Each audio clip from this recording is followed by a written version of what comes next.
Well, what do you think we're looking at here?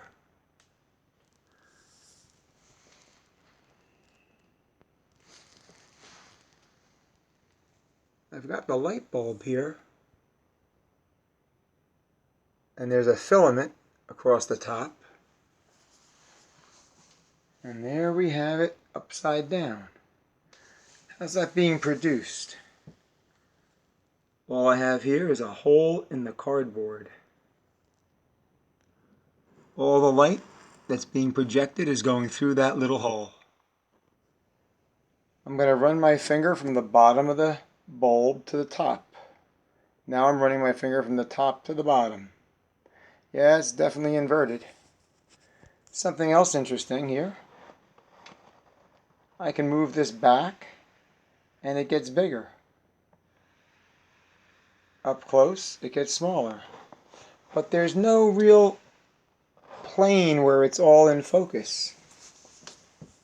And it's all from that little hole. There's no lens. This is a pinhole projector. So here we see the bulb and the screen, and we have the barrier with a hole in it. The tip of the bulb is emitting light in all directions. Most of the light is going to strike the barrier, but one of those light rays will pass through the hole and strike the screen. Each point on the bulb is going to emit light, and only one of those beams will make it through the hole.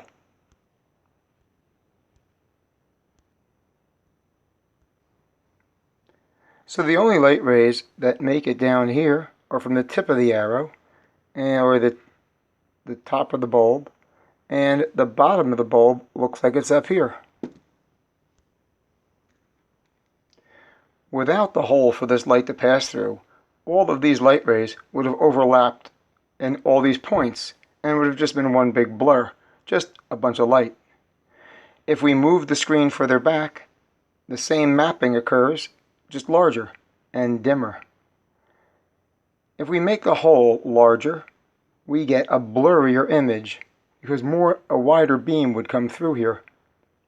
If we make it smaller, we get a sharper image, but less light will pass through and it is harder to see.